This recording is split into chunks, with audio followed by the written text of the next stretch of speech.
Em nosso estudo de hoje, a lição 31 do livro Opinião Espírita tem por título Fenômenos e Nós. O homem quer ver para crer, aspira à construção da fé, e para isso exige fenômenos. Entretanto, é um espírito imortal a exprimir-se através de uma caixa de fenômenos e não percebe. O cérebro é a maravilha que o abriga. Na cúpula craniana tem a cabine da vontade controlando bilhões de células a lhe cumprirem as ordens.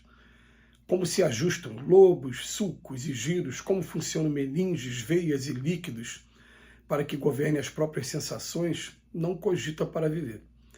De que modo se comportam os neurônios para que possa pensar é problema de que não se preocupa quando reflete. Domina a linguagem sem pensar o esforço que lhe reclama das áreas corticais que lhe presidem a fala.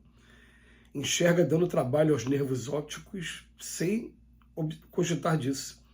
Ouve por intermédio de complicados engenhos, mas não pondera quanto ao que essa preciosidade lhe custa. Mobiliza tubos, artérias, alambiques, aparelhos, canais e depósitos variados para beber e comer, assimilar os recursos da vida e desvencilhar-se das gangas residuais da alimentação. Todavia, às vezes atravessa uma existência secular sem a menor consideração por semelhantes prodígios. Comumente reclama provas da sobrevivência da alma depois da morte, mas até hoje, embora conjeture, não sabe exatamente como é que veio a vida.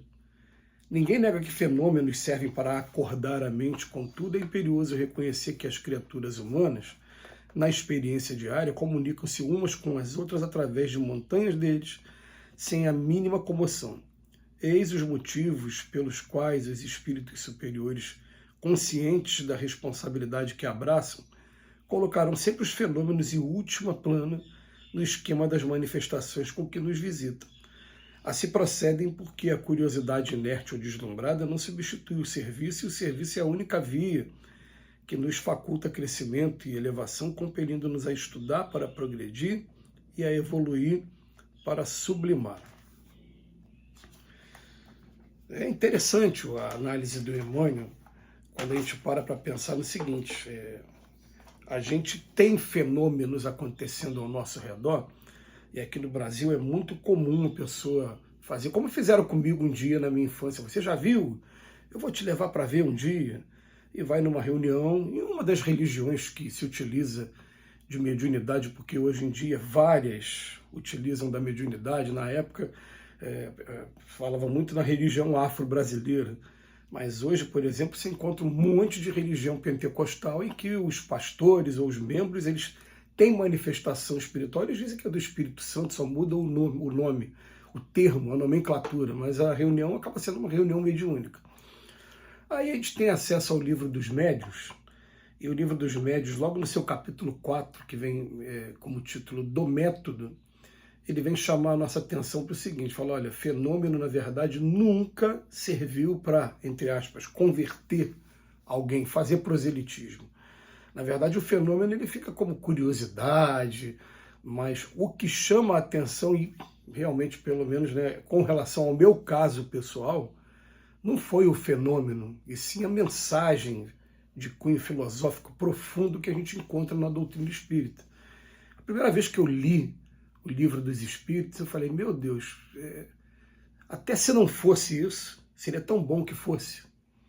Porque é uma ideia muito mais justa, principalmente do que aquela velha ideia de que Deus é amor o tempo todo, mas te cria e te dá uma oportunidade só. Se você pisar em falso e vacilar, você vai ser jogado para sempre, para toda a eternidade. Acabou.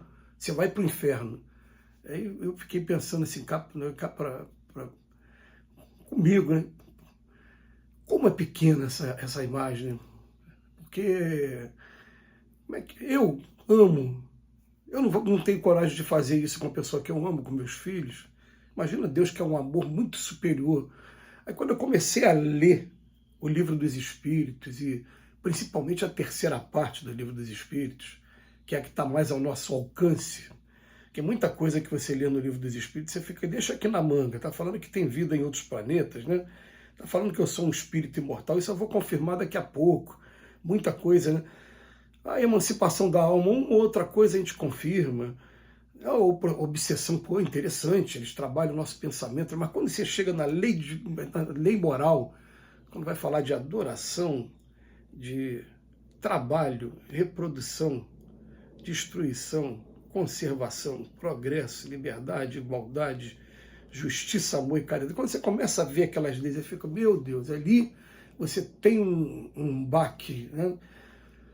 E o Emmanuel vem falar para a gente o seguinte, a gente fica querendo o tempo todo fenômenos. Tá, a gente fica querendo fenômenos por quê? Porque, me dá licença também, né, Emmanuel? A fé tem que ser raciocinada. Eu tenho que saber onde eu estou pisando. Agora o Emmanuel está se direcionando aqui àquela pessoa que coloca isso como uma condição. Olha, nós estamos vivendo num mundo que os fenômenos estão acontecendo aqui do nosso lado o tempo todo, a gente não está vendo. Eu estou falando aqui na frente de um aparelho celular desse tamanho, ele daqui a pouco, através de ondas que eu não estou vendo, vai estar publicando esse vídeo numa rede social. Como assim? Cadê o fio? Eu não estou vendo. É um fenômeno que está acontecendo aqui. Ah, tá, mas isso a gente consegue explicar pela física. É o que está acontecendo também com a gente aqui dentro do nosso corpo, como o Emmanuel quis explicar aqui para a gente. São fenômenos, a gente não está se dando conta, mas está acontecendo o tempo todo. Para falar aqui, ó, eu já me alimentei, eu estou respirando, tem um monte de coisa acontecendo. Ah, mas às vezes isso é pequeno demais. Não, gente, hoje quem tiver interesse, principalmente na física quântica, que olha, que está na moda, a física quântica está provando materialmente o multiverso, esse várias realidades, os espíritos convivendo com a gente. Que molécula é essa aqui a mais? Como é que pode? Isso aqui está no centro de onde? E está provando que é um mundo que está todo intercalado, é um mundo que aí pega pelo ponto unicamente religioso. Paulo de Tarso já falava lá atrás que nós estamos rodeados por uma nuvem de testemunho. Jesus deu provas o tempo todo do mundo espiritual, expulsando demônios e se comunicando, inclusive, com outros espíritos que não são exatamente dentro dessa terminologia dos demônios, né? Elias e Moisés, na hora da transfiguração, a visita do anjo para avisar para Maria que Maria daria a luz. Quer dizer, tem um lado bom e um lado ruim, mas tem um universo espiritual aqui ao nosso redor e a gente fica o tempo todo querendo exigir fenômenos. Eu só vou acreditar se aparecer aqui na minha frente e conversar comigo. E aí já mostra a experiência que essa caneta aqui, por exemplo, que está aqui na minha mão, eu observo essa caneta e consigo ver a cor azul, preta. Ela não tem inteligência. Aquilo que tem inteligência, ele vai se colocar à disposição para minha observação, se ele quiser. Se ele achar que eu também, por conta da minha vaidade, por conta... estou fazendo exigências demais, ele pode também optar, falando, não, deixa ele aprender sozinho. Porque, na verdade, o que diz no Evangelho, para a gente, tem que ter uma iniciativa minha. Eu estou buscando, batei e abri-se-vos-á, buscai e acharei, pedi e obterei. Então, peraí, tem que ter a iniciativa daqui, do lado de cá. Então, você fazer a comparação com um animal. Eu vou fazer uma observação do passarinho. O passarinho fica aí o tempo todo que eu estou te observando, né? Nada, gente. O passarinho vai observar, se ele achar que está correndo risco, ele vai voar, e você não vai observar. Ele tem ali um instinto ali que não vai fazer ele ficar à tua disposição, não.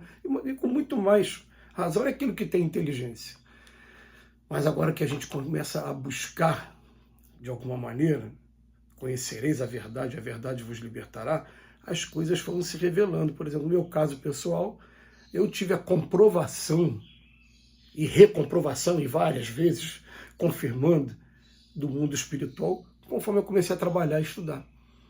Porque você começa a trabalhar, começa a tentar ajudar uma determinada pessoa, aí as ferramentas vão chegando para você, você fica, meu Deus, eu não teria pensado nisso, e daqui a pouco você descobre, está tendo alguém que está indicando, está tendo alguém do outro lado que está preocupado com aquela pessoa. As coisas começam a desenvolver mesmo no intercâmbio com o mundo espiritual quando a gente começa a trabalhar, como termina a lição, e principalmente através do estudo da doutrina espírita também, do estudo do Evangelho. Que Jesus nos abençoe hoje e sempre.